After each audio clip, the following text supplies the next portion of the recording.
The last words my uncle said before he passed about a 9 to 5. First, I'm going to show y'all my 9 to 5 right here.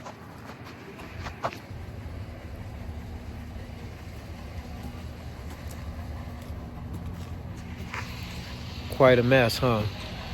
Since I am a business owner, I got a landscaping company, and I also turned it into a construction company as well. But this is the words my uncle said.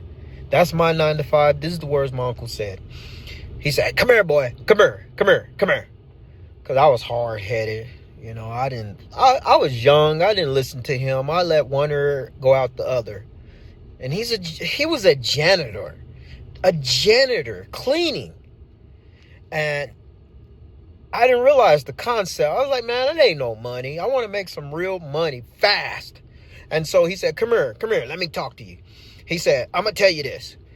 Always have the mindset above a person that's living check to check. I was like, what? Get out of here, bro. You ain't talking nothing. I was young.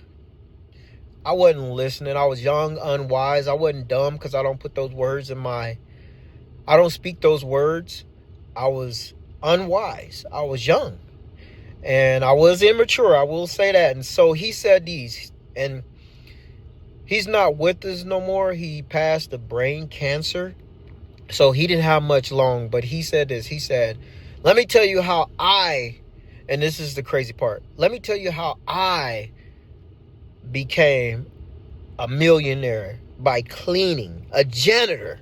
Okay, I'm thinking like he's gonna give me some saving tip that I could possibly use to help me out, but I wasn't about saving. I was trying to get bulk money now. And he said this. He said, you're gonna understand. If I don't say nothing, if I don't see you ever, you're gonna at least understand this. Listen. And he said, what I did was my first job. I created a 9 to 5. I was like, what? And he said, I created a 9 to 5, and he was a janitor pushing a broom. I was like, man, he might have saved for 30 years. I didn't realize that he had his own business. I'm back. I had to relocate myself because the parking lot is really small. You can only drive in and park and drive back out the same way you drive in. It's really small. But I just wanted to share with y'all my 9 to 5, my job site. And so my uncle, back to what he said, was that he said, you guys to create your own jobs. He said, these hands right here, look at me, boy. He said, these hands right here made me $1 million. And I said, okay, so he kind of had my attention. And like I said, I was hard-headed. I was young. And so I did listen to this. I listens when I think about it, okay? So that kind of makes sense. And I thought about it, and I wanted to share it with you guys. So his first job, he was 14 years old, way back, like in the 70s or whatever. Maybe early, 70s. He was young, 60s maybe. But he was 14, and he had an older sister that was in college. And this is what I'm going to share with you. His older sister was bunking a dorm or in some kind of fraternity or whatever they in, sorority. And her sorority sister, I hope I said it right, father, right? Get this. He was an inventor of the shopping cart here in Oklahoma. If you could pull it up, you'll pull it up. It came out of Ardmore. If you pull up the inventor of the shopping cart, it'd be in Ardmore, Oklahoma. That's where she's from. But anyway, she's here in my state, and then they were in college. And so she mentioned that my little brother needed a job, which was my uncle. I wasn't even nowhere thought about. But anyway, my uncle. And so she said, oh, my church is hiring. We could probably let him work there at part-time. Because at the time, I think the age limit was 14 you can work at the time. It wasn't the rules like it is. I think you have to be like 15 to work permit or work with the work permit. I don't know. But anyway, he was able to work for them, right? And the church that she worked for was a expensive church, a high-end church, right? And all the members there were business owners. I mean, literally huge millionaire business millionaires, right? And they was Jewish. So, a lot of Jewish people, it's rich here in America, if you already know that. But anyway, he ended up getting a job as a janitor. And so they asked him, they said, man, how much are you going to charge us to clean? And he gave them a price, right, which was suitable for him. And that's how he started his own janitor business, right? That was his first contract through his sister's friend. Isn't that crazy? And so I didn't realize until I got older, and I asked him, I said, hey, uncle, how much you making off that one contract from the 40 contracts he have, okay? And this is what blew my mind. He said, oh, I'm doing about, I don't know, 4,000 a month. And this dude is only working like 3 days a week. If y'all know about how janitors work, or how contractors work, cleaning contractors, they don't work that much. They do like a certain few days of what they have on their schedule and what's in their bid, I guess, contract. And so he said, yeah. I'm like, that's a lot. And so he had me to even listen to him more. And he said, yes. And he said, I end up requiring 30, I think it was maybe 30 or 40 contracts, right? And he had also employees working for him too. So he was able to make contracts, get an LLC, he was 14. He didn't even have an LLC, and they let him work, right? And he started right there. And he said, man, I never worked for nobody, ever. He said, I'm a job creator.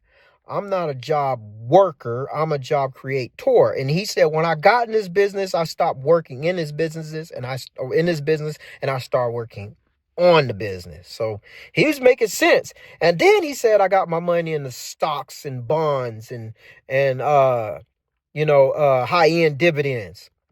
So he knew what he was saying.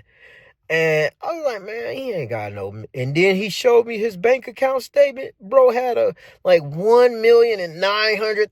Crazy. It was a lot. 1.9 million, I think. He was up there. It was up there. I remember those numbers because I counted them all. It was a lot. And so he said, I might not be here long, but I just want to give you this kind of encouragement that you want to be able to create jobs. And he said, I started hanging around people who were also business people. He said, I started listening to business people that was way above me, that's bringing in 10 million a year. I started listening to them at that church of my first contract, right?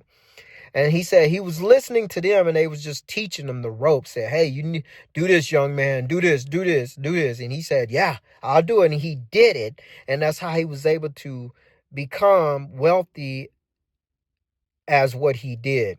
And then you probably ask, why you didn't work for your uncle? I did. I actually had a few buildings through my uncle part-time, but I was hard-headed. I couldn't keep them because I was inconsistent with my life. Until my uncle said, no, man, you're done. You're done. I almost lost an account because of you and your cousin, which is his son, because we was all lollygagging, playing. And so he almost lost an account. So he said, no, y'all done. Both of y'all. Y'all ain't going to make me fail my business.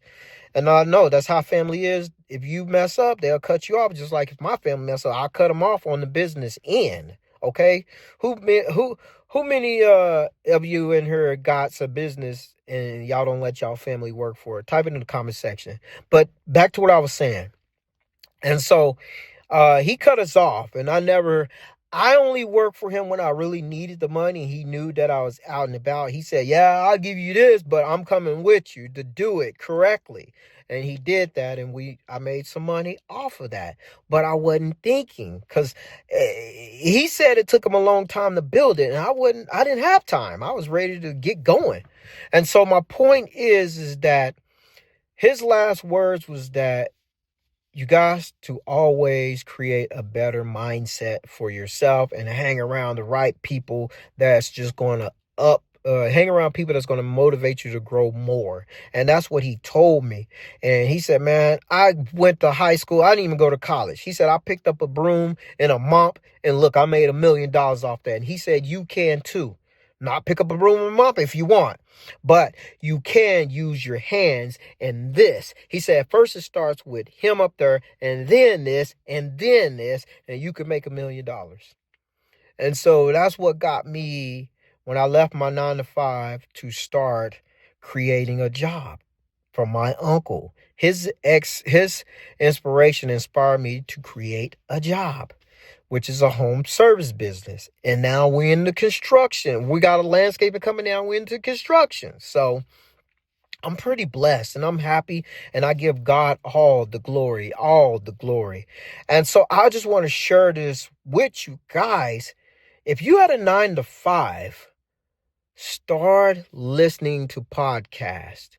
And the podcast that I highly, highly recommend you to listen to is called The E-Myth. Listen to that, right?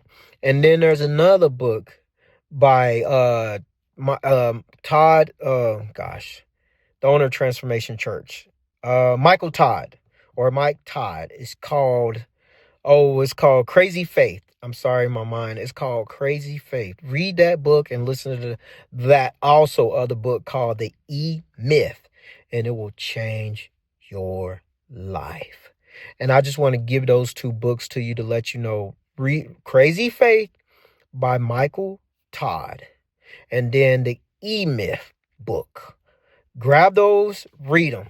You're going to thank me later. So I just wanted to get off here and share that with you guys, and hope this encouraged you. And if this video encourages you, please hit the link in my description. Follow my free community as I teach you how to start a side hustle. You don't even have to be on YouTube.